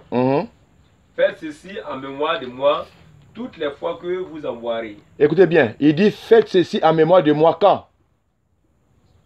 Toutes les fois que vous en boirez. Toutes les fois que vous en boirez. Il dit toutes les fois. Il ne dit pas les jours de la Pâque. Il dit toutes les fois que vous en boirez. Faites ceci en mémoire de moi. Jésus ne dit pas que faites ceci en mémoire de moi les jours de la Pâque. Non. Toutes les fois que vous en boirez la coupe et que vous mangez le pain, que cela soit fait à la mémoire de Christ. Il dit toutes les fois que vous la mangez, toutes les fois que vous en boirez, faites ceci en mémoire. Non. Il n'a pas dit que ça soit fait que les jours de la Pâque. Non. Le jour que Christ institue la Sainte Seine, il a représenté son corps et son sang qui a été le corps qui a été rompu pour nous et le sang qui a été versé pour nous, qui est le signe de la nouvelle alliance. Continue la lecture. Car toutes les fois que vous mangez ce pain, vous voyez, toutes les fois que vous mangez ce pain, et que vous buvez cette coupe, et nous annonçons quoi? Vous annoncez la mort du Seigneur. Amen. Jusqu'à ce qu'il vienne. Nous annonçons quoi? La mort du Seigneur. La mort du Seigneur jusqu'à ce qu'il vienne. Il vient. Il dit toutes les fois. La Sainte Seine peut être célébrée les jours où nous-mêmes on veut commémorer ou alors la mort de Christ de Jésus. Il n'y a pas un jour spécial pour ça. Mais dans les actes des apôtres, quelque part, nous voyons le premier jour de la semaine où ils ont rompu le pain. Parce que le premier jour de la semaine de la nouvelle alliance représentait la résurrection. Parce que Christ est ressuscité le premier jour de la semaine, qui est le dimanche par rapport à notre calendrier grégorien. Mais nous allons arriver là. Mais regarde, nous arrivons dans l'église primitive. Vous allez voir, vous allez regarder. Quand nous parlons de la Pâque, soi-disant chrétienne, c'est célébré combien de fois par an? Une fois. Est-ce que la Sainte Seine est célébrée une fois, l'église primitive en Marie, Sainte Seine une fois par an? Tous les dimanches. Non, c'est une question que moi je vous pose. Je suis en train de dire que la Sainte Seine n'a rien à voir avec la Pâque. Que les gens confondent là. Allons dans Actes des Apôtres chapitre 2. Avec du verset 42 à 46, nous allons découvrir quelque chose. Comment les choses s'est passées. Et puis on va dans Actes 16 aussi, 20 aussi. Actes des Apôtres. Oui, chapitre 2, par du verset 42 jusqu'au verset 46. Regarde ce qui s'est passé dans l'église. Et on dit quoi? Acte 2, 42. À 46. Il persévérait dans l'enseignement des apôtres. Vous voyez? La multitude qui avait cru, il persévérait dans l'enseignement des apôtres, ça c'est un. Dans la communion fraternelle. Vous voyez, 2, dans la communion fraternelle. Dans la fraction du pain. Dans la fraction du pain. Et dans les prières. Ok. Quand on parle de la fraction du pain, la fraction veut dire rompre. Il rompait le pain. Mais on dit quoi? Il persévérait dans ça. Frère, comment on peut persévérer dans quelque chose une fois par an? Je sais pas si vous comprenez ça un peu. On peut persévérer en rompant le pain une fois par an. Ça, c'est pas la persévérance. C'est comme si on se retrouve ici une fois par an et puis on dit on persévère. Par rapport à quoi? Mais si on se retrouve chaque fois, et qu'on continue, c'est qu'on doit persévérer. Parce que ce n'est pas facile. Ce n'est pas facile de persévérer chaque fois. Même chaque samedi, ce n'est pas facile. Mais elle persévérait dans la fraction de pain. Cela veut dire que ce n'était pas une fois par an. Amen. Amen. Amen. Je ne sais pas si vous me suivez. Amen. Ça n'a rien à voir avec la Pâque dont les faux chrétiens fêtent. Parce qu'eux, ils disent que non, c'est le jour de la fête, le jour de la Pâque. Maintenant, posez la question, la Pâque, là, on fait ça comment dans la Nouvelle Alliance? Dans l'Ancienne Alliance, on a vu qu'il y avait un agneau. Ok? Il y avait le pain. Il y avait le vin. Il y avait les herbes amères. Et puis, il y avait les bâtons à la main. Et puis, la ceinture était serrée. Ok, maintenant, en Nouvelle Alliance, on fait ça comment? Puisqu'on voit que c'est férié. Ok, on ne va pas au travail. Hein? On ne va pas au travail. 2, chaque famille prépare. On voit que ça fait fête, hein? On dit à quoi? Non, fête de Pâques. Il dit, papa quoi? Non, tu n'es pas au courant? Il dit, non, c'est Jésus qui est ressuscité aujourd'hui. Est-ce qu'il y a un verset, Jésus a dit qu'il reflétait ma résurrection? Ce que le Seigneur nous demande, c'est de mourir en Christ Jésus. Il faut que le vieil homme meure. Tu deviens un homme nouveau. Quand il dit, ceci est mon corps, frère, que j'ai donné pour vous, il veut nous amener à la mort et à la résurrection. C'est-à-dire qu'il y a quelque chose qui doit mourir en nous, le vieil homme doit mourir en nous pour que nous soyons ressuscités un homme nouveau. C'est ça la Pâque, ça c'est vie, mais ça ne se fait pas. Nous sommes dans la nouvelle alliance. Alors, toi tu n'es pas encore le nouveau, tu fêtes la Pâque, tu as préparé pain, mouton, tout ça là, venez, on fête la Pâque. Ça a quel sens même? Jusqu'à nos frères Baoulés ont pris ça, c'est devenu les fêtes traditionnelles. C'est ceux-là qui ne viennent même plus à l'église. Ils sont au village, on appelle ça Pâque nous. C'est des preuves qui disent que cela, ça vient du monde. Amen. Tu ne verras pas dans l'Acte des Apôtres où les apôtres ont célébré la Pâque. Ça n'existait pas. Il dit réunissons-nous pour célébrer la Pâque. Non! Mais ils rompaient le pain, même dans les maisons, pour se souvenir de la mort et de la résurrection de Jésus. Peut-être que vous n'avez pas encore fait attention. Suivez les fêtes de Pâques là. Vous allez voir qu'on fête la résurrection. Une fois, je vous ai posé la question pour ceux qui fêtent Noël. Chaque fois, le 25, l'enfant est né le 25 décembre. L'enfant est né le 25 décembre. Hein. Cet enfant n'a jamais eu 2 ans. Quand il est né le 25 décembre, on ne sait pas où l'enfant là va. On ne sait pas qu'est-ce qu'il devient. Le décembre de l'année prochaine, il est né encore. Il n'a jamais eu 2 ans. C'est des embrouilleurs. C'est des embrouilleurs. Vous voyez? Et regarde, je suis parti une fois à Djamé. Je suis parti payer les rideaux. Et je paye les rideaux. Et puis je vois un jeune homme qui sort avec un portable. J'ai regardé le portable. En tout cas, c'était vraiment bien. Original même. Il dit voilà fonctionnement. J'ai suivi, bon, ma femme n'avait plus de portable. J'ai dit à quel je vais payer ça pour ma femme. Il me dit 25 000. Moi, je dis non, moi j'ai 15 000 francs. Il dit 15 000 frères. Oh, bon, 15 000, bon. Tu vois, les embrouillés. Moi, je ne suis pas parti payer portable. Mais comme j'ai vu que c'était bien, et puis c'est vraiment original, malgré que c'était une seconde main, il a dit, bon d'accord, donne le 15 000. Ok. Je donne les 15 000, il m'a donné le portable. J'ai attrapé le portable dans ma main. Ok? Il m'a dit, donne, je vais mettre dans le sachet. Et comment dans son fourreau. Le voilà moi ici. Il a pris. Fourreau là, c'est dans le sachet là. Qui lui, il a la main. Il a mis le portable dans le sachet. Il a fait sortir le fourreau, il m'a donné. Il m'a embrouillé quoi. Donc quand j'ai pris le fourreau, pour moi c'est le... Tu feras comment ça pèse. Il me dit en même temps, non, faut partir, parce qu'ici là, ça jamais, ça c'est le black, tu connais, non? Moi dit oui, alors. Moi j'ai fui, parce que je ne sais pas ce que ça veut dire. De peur que quelqu'un vienne m'agresser, c'est pas trop, donc je suis parti. Arrivé quelque part, je dis, attends d'abord, j'ouvre comme ça, c'est la terre argileuse. Je dis, c'est pas vrai. Moi, j'ai toujours un principe. Quand ils me volent, je ne m'inquiète pas. J'ai mes principes, quoi. J'ai dit que tu as perdu. Ben, là, je vais me donner plus que 15 000. C'est comme ça, moi, je suis. Hein. Si tu m'as volé, tu m'as fait du mal, je ne m'inquiète pas. Je sais que ça va revenir. Moi, j'ai gagné, mais toi, tu vas perdre. Tu auras tous les problèmes de ta vie. Je suis parti. Je suis arrivé à la maison. J'ai expliqué à ma femme comment ça arrive. C'est comme ça les religieux nous embrouillent. C'est-à-dire, Noël, ah, dis quoi? Jésus est né, sauvé. Ok, il est né aujourd'hui. On suppose qu'il a eu 1 an, vrai ou faux? L'année prochaine encore dit, il est né, Jésus est né, alléluia, dis ou quoi? Le sauveur est venu, oui. Ah, mais soyez un peu sage quand même un jour. L'année passée, le sauveur est venu, il est né. Cette année encore, il est né encore. L'année prochaine, ça serait comment? Il va naître encore, oui. Mais finalement, le sauveur a combien d'années? Bébé a combien d'années? Alors que les années passent. Je ne sais pas si vous comprenez ça un peu. C'est-à-dire, il t'embrouille, tu ne comprends plus rien. Sinon, toi-même qui es homme là, tu es né.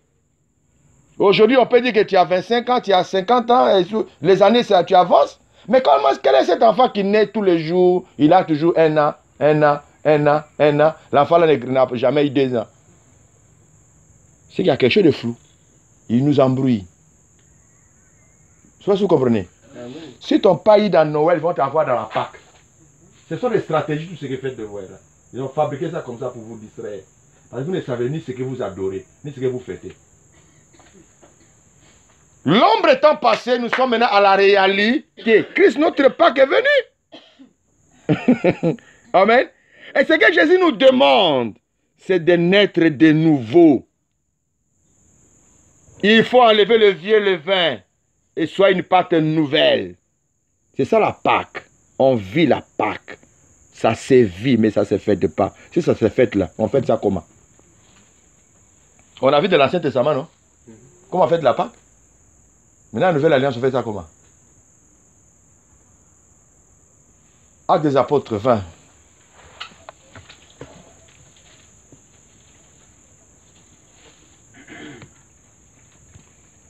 Verset 7.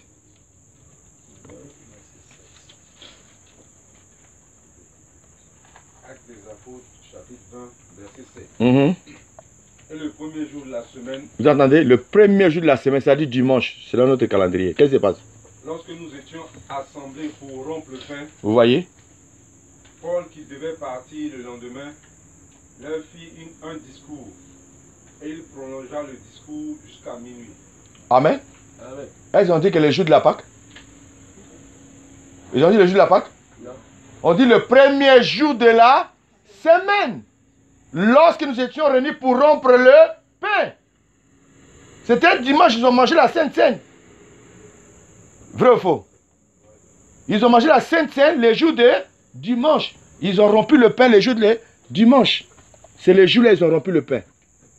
Mais c'était pas, on n'a pas dit les jours de la Pâque. Non.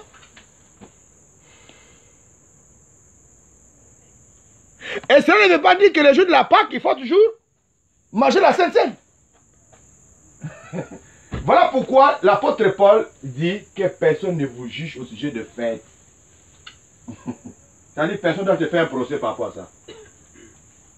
Parce que c'était l'ombre de bien à venir. La réalité étant venue, on ne sommes plus dans l'ombre. Nous sommes maintenant dans la réalité. Mais nous le faisons, nous mangeons la Sainte Seine parce que le Christ nous a recommandé de le manger. Amen. Amen. Nous ne devons pas le comparer avec la Pâque. Parce que si quelqu'un te dit c'est la Pâque, c'est que c'est un menteur. Cela veut dire quoi? Nous allons manger la Pâque combien de fois par an? Une fois par an. Là, on rentre vraiment la conformité de la Pâque. Donc, on mange la Sainte Seine une fois par an. Mais comme ce n'est pas vrai, on ne peut pas manger la Sainte Seine une fois par an. C'est ainsi que nous avons vu dans l'Acte des Apôtres qu'ils persévéraient. Ils persévéraient dans la fraction de pain. Ils persévéraient dans la fraction de pain. Tu prends la Nouvelle Alliance, tu ne verras pas ça. Où l'église s'est réunie pour fêter la Pâque. Non. Parce que Christ a accompli. Alors tout ce qui est déjà accompli, c'est fini. Nous rentrons dans la réalité. Les vieux hommes ou alors l'ancienne alliance est terminée. L'accomplissement est déjà là. La concrétisation est déjà là. Le vrai est déjà là. La vraie Pâque est déjà là. Nous célébrons maintenant la vraie Pâque qui est le Christ Jésus dans notre vie. Et si tu as la Pâque en toi, il y a le vieil homme qui doit mourir. Devenir un homme nouveau. C'est ça? Voilà pourquoi, quand on baptise quelqu'un, qu'est-ce qu'on fait? Notre baptême est la conformité de la mort et la résurrection. Voilà. Le baptême lui-même déjà te dit, il faut que tu meurs pour ressusciter un homme nouveau. Jésus n'a pas laissé la Sainte Seine, ce n'est pas pour rien. C'est pour nous rappeler quelque chose. Étant en Christ, le vieux homme doit disparaître pour que ce soit un homme nouveau. Et la personne qui veut se repentir, qui veut se faire baptiser, on dit quoi? Repentez-vous et que chacun de vous soit baptisé. Ça commence par la repentance. On te baptise. Les vieux hommes, on te dit déjà que le vieux homme doit mourir. Il doit te ressusciter un homme nouveau. Paul dit, si j'ai vu, ce n'est plus moi, parce que j'ai été crucifié avec le Christ. Ce n'est plus moi qui vis, mais ce Christ qui vit en moi. Voilà les personnes qui vivaient la Pâque. On n'a pas besoin de fêter ça avec les moutons. Non. Ça ne veut rien dire dans la Nouvelle Alliance. C'est du faux et de archi-faux. Ça vient du livret. Que Dieu bénisse sa parole. Amen. Tu vois, j'ai pris la parole depuis 16 ans. On fait acclamer le Seigneur quand même. Waouh! Oh, vous avez raté des bonnes choses, des bonus. Amen. Hein? J'ai donné des bonus ici, vous avez raté. Hein? Oh là là, j'ai promis de venir tôt. J'ai dit venir tôt. Amen. Amen. Ok, donc par la grâce de Dieu, les dimanches prochains, nous allons toucher. Les samedis prochains, nous allons toucher. Il y a deux sujets qui restent. Il y a les tenus sacrés que nous allons toucher. Ok? Il y a dîme et libéralité et les droits de prédicateur. Amen. Et nous parlerons sur la Pentecôte. Voilà. Alors, si nous venons avant comme aujourd'hui, je vais toucher un peu la Pentecôte. Amen. Je parle de la Pentecôte. En même temps, je vais développer la fête de la moisson et la fête de la Pentecôte, la fête de la moisson, la fête de la semaine. Ça regroupe une seule chose. J'ai reçu un pasteur la semaine passée chez moi à la maison. Il dit on a invité dans une fête de moisson pour aller prêcher. Il m'a dit, tu peux m'expliquer un peu ça se passe comment on fait de moisson? Comment on fait ça? Il dit, ah moi je sais pas, hein? Moi je suis parti, hein? Moi j'ai prêché, je suis revenu. Hein? Moi je dis non. Voilà toi, voilà moi, parce que moi je sais pas comment on fait ça. Tu peux m'expliquer un peu faire de moisson, ce que c'est? Dans la nouvelle alliance, hein? Lui qui est parti prêcher là, il n'a pas de réponse à me donner. Vous voyez le problème? Les gens ne savent pas ce qu'ils disent, ni ce qu'ils affirment. Faites de moisson. C'est quoi ça? Il me dit, ce qui est sur le pasteur, il a vendu des choses là-bas.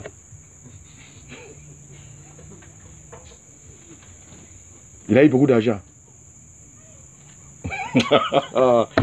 Seigneur, reviens vite, parce que là, ça chauffe. Que Dieu nous bénisse. Amen. Voilà, donc, par la grâce de Dieu, le samedi prochain, nous allons laisser, nous allons toucher. Ok? Si on n'a pas fini, on va aller étape par étape pour qu'on boucle ça. Voilà, on en parlera. Je vais vous démontrer la Pentecôte, ce que c'est. Et nous allons parler sur les tennis sacrés. Que nous voyons aujourd'hui, les bishops, les gens qui vont en Israël, ils sont dans les tennis. Nous allons en parler. Selon la parole de Dieu. Selon les Écritures. Ok? Quand j'ai suivi l'émission de Archevêque là, c'était à 1h du matin. Mon sommeil qui était... Je voulais aller dormir, le sommeil a disparu en même temps. J'ai pris mon cahier, ma Bible, j'ai déposé. J'attendais qu'il donne les référents, il dit la scène sur la loi. Il veut nous ramener contre la loi. Moi j'attendais qu'il donne les référents. Il n'a donné aucun verset. Il veut nous amener encore dans les choses anciennes. Ok. Que Dieu nous bénisse. Amen. Il y a question?